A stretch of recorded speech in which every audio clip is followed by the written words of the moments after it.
am excited to be here today with our latest TIA, that is Teacher Incentive Allotment interview with Miss Kamill Davis from Boone Elementary. So can you tell us a little bit about yourself and what is your TIA designation? Yes, I am a graduate from Prairie View A&M University. I've been teaching for 15 years, 9 of which was at Harmony School of Discovery, where I received my designation of a master teacher. Okay, a master teacher. Okay, so Yes. tell us about, can you remember the day when you found out you were a master teacher? Like what did that feel like? What did that look like? What did that sound like? Tell me how life became different. It was actually when I first found out, I was just like, okay, what does that mean? Because it was very, very new. After they actually explained it to me and what really happened, I was actually very, very overjoyed. I was overjoyed, one, because I felt like somebody saw the effort and the planning and everything I was putting into the kids, even the scores that I was producing for the kids. I felt like somebody had finally recognized me for something good that I've done. Because before this, I've never been recognized for anything. So I was very overjoyed that, one, my walkthroughs and all my everything just came back phenomenal. My kids were awesome. Every year I was producing these amazing kids and just nothing came out of it. So I was very, very overjoyed when I found out. So that is actually really awesome. So tell me this, like once you got this recognition and you got this money, how did life change? Like what did you do from there?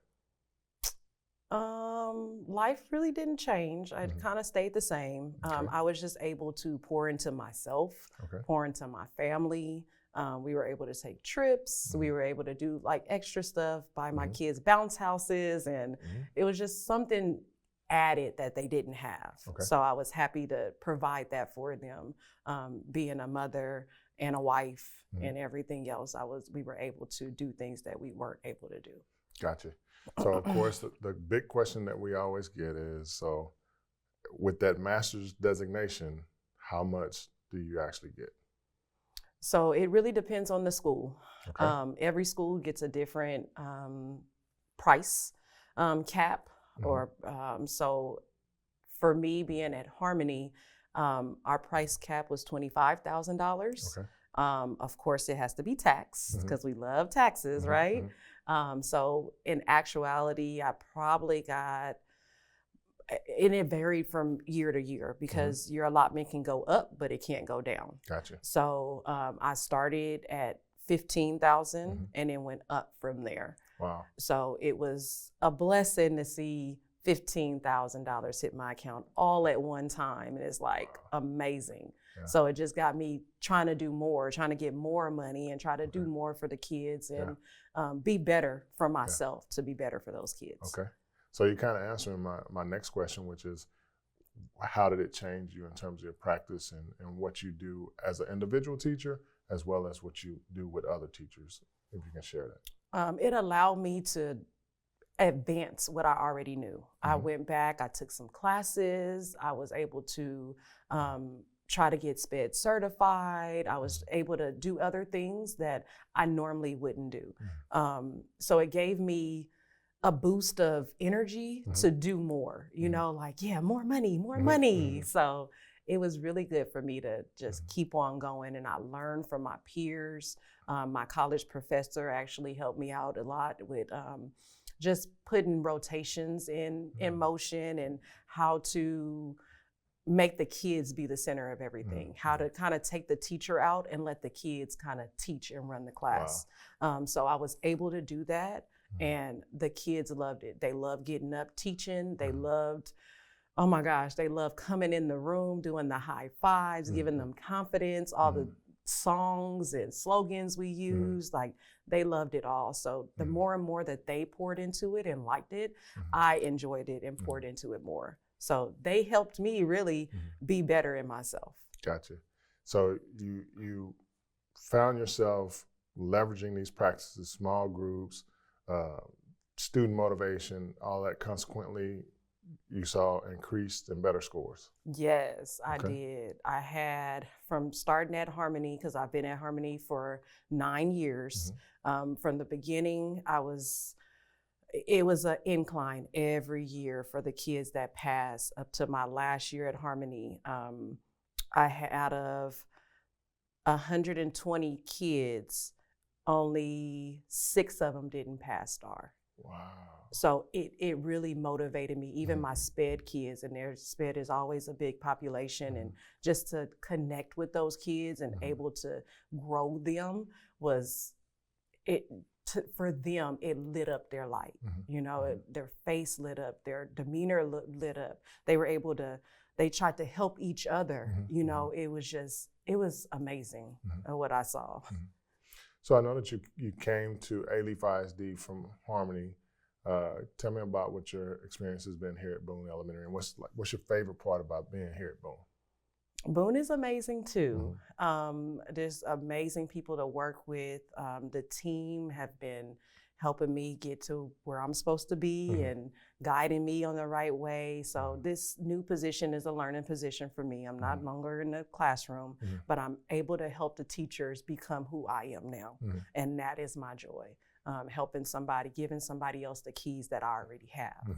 I think my favorite part at Boone is that they like to feed us. They like to give us like little incentives, little snacks to keep us going. And for a teacher or anybody in education, just a little piece of candy sometimes goes a long way. Yeah. So just them being able, hospitality, giving, and it's very, I like the, I like the community atmosphere. Gotcha. So I just heard you talk about you teaching and working with other instructors in the classroom to try to help them get where you are in terms of earning this master's designation. What are some of the skills, or what skills would you say if I was a teacher working to earn, a designation in TIA? What are some of the skills that I need to have? What are some things that I need to do in my classroom to get there? First thing I would tell you, you have to be motivated to do it. If you're not motivated or don't have the inspiration to do it, then you're not going to get there, because it takes a lot of hard work and dedication. It takes you looking at that lesson plan and rereading it and making it your own, and going and preparing weeks before sometimes, to make sure your materials are right or your stations are going to run. And like I used to practice on my oldest son too, because I have a kid. I used to practice on him and say, well, how did that work for you? Good? All right, try this one now. So it was a lot of practice, making sure everything ran the correct way. Just being one with the kids, gaining a relationship with the kids. That was the biggest part. How important is that relationship piece? Because you just talked about it. You said only 6 of your students out of 120 students were not successful on a state mandated test. How important was that relationship piece with your students in combination with all of the skills that you just described? It was very important.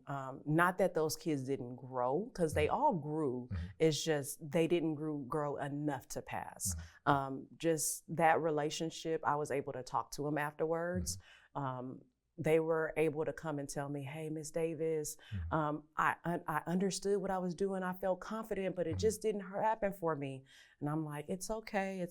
Let's go back and look at it. Like, we'll do this or do that. I gave them other avenues instead of, oh, you failed, be sad about it or be mad about it. It wasn't like that. It was more of, hey, what can I do to get better? And I always left my door open. Hey, next year, if you come into a problem you don't understand, come to me. I run tutorials every Tuesdays and Thursdays. Come see me. I left that open door, even with their parents. I have parents that I still talk to from 15 years ago to this day, that they said that the relationship between that teacher and that parent was so beneficial to their kid. Their kid is now doing better. Wow. So we need more teachers to not only connect with the student, but those parents too, because those parents will help that student just as well as that teacher will help that student. So it is very, very important to gain a relationship, a positive relationship with those kids. Gotcha. try to figure out what they like, Mm-hmm. go from there. Mm-hmm. Is there any other advice that you would give for a new teacher or an associate teacher or a teacher just getting familiar with TIA? Like, what advice would you give them at this point to try to help them get started? Take one day at a time. Mm-hmm. It's not an overnight process. Like I said, I've been doing this for 15 years, and I just got recognized 4 years ago. Mm-hmm. So it's a process. You know, it takes time. It takes practice. Like Mm-hmm. as the years get better, you're supposed to be getting better Mm-hmm. every year. Mm-hmm. So just add something every year that you didn't do the year before Mm-hmm. to make it better. Ask the kids, hey, what do you like? Mm-hmm. What do you want your teacher to be like? What do you want from your teacher? Mm-hmm. Like, just start opening up and listening to those kids, because Mm-hmm. kids, they'll tell you exactly what they want. Mm-hmm. It's just, are we, as adults, are we listening to them? Mm-hmm. Well, thank you for sitting down with me today. I've enjoyed the interview. I hope that everybody's able to take away all the information that you brought to share and be able to benefit from it. But I wanted to say thank you for just giving me some of your time today and sharing your wealth of knowledge with A-Leaf ISD. We appreciate you. Thank you. Thank you for coming. I love this. I love pouring into teachers and making people, you know, better than what they were before. So this is amazing. Thank you.